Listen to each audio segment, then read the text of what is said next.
bütün uğursuzluqların unutdurulacağı oyun əslində azca həqiqətləri üzə çıxartdı. Ruhsuz komanda, uğursuz baş məşqçi oyun ərzində və bir çox həqiqətləri üzə çıxaran maç. Belə oyunlarda Qurbanberdiyev məşqçi kimi uduzdu. Bəlkə tükənib, bəlkə bizim futbolun mentalitetini bilmir, bəlkə bizim futbolu yaxşı tanımır, bəlkə əvvəlki inandığı futbolçular əvvəlki futbolçular deyil. Yəni sən necə bu qədər böyük məşqçi məncə bundan sonra Araşı komandadan uzaqlaşdırmalıdır. Belə deyək, akademiyadan bir uşağı çıxardıb oynasa valla ona yaxşı. Ona yaxşı idi.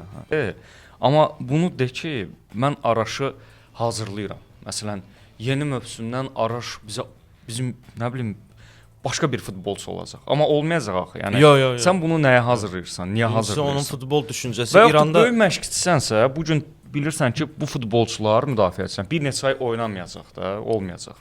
Nə bilim, başqa bir futbolçudan mərkəz müdafiəçisidir. Düzəlt, o Araşdan daha yaxşı olacaq. Tovuz azarkeşlərindən ən yaxşı Tovuz tribunalarından qonaqlar istifadə edir. Doğrudan bu məsələ getdikcə ciddiləşir. Yəni Sumqayıt belə gəldi ondan istifadə edir. Sumqayıt belə, bəli, o Sumqayıtın tribunalardan uğurlu daha çox. seriyasının biri də gəldi. Yəni Turan Tovuzu məğlub eləməyə. Serrano görürsən də, yəqin ki, baxırsan onun Tək hərəkətlərinə. çox gözəl futbolçudur. Möhtəşəm futbolçudur. Möhtəşəm futbol, amma tək hər mövqedə 2 dənə Serrano profilində, yəni futbolçu olsa, hə, o qədər istəkli, o qədər rahat, o qədər çalışqan.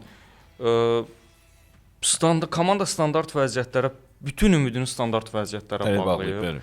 Oyun epizodlarından demək olar heç nə eləyə bilmir. Burada da yenə də fərdi səhvlər həddindən artıq çoxdur. İndi biz Qurbanberdiyevdən danışdıq, onun məşqçisi kimi uğursuz tərəfləri, o da reallıqlarından barışmır futbolçunun.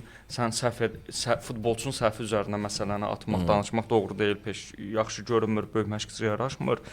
Amma futbolçularda da var. Yəni biz də inanmazdıq belə səhv eləyə. Bu səviyyədə Avrokuboklara hədiyyə edən futbolçu necə səhv eləyə bilər? Yəni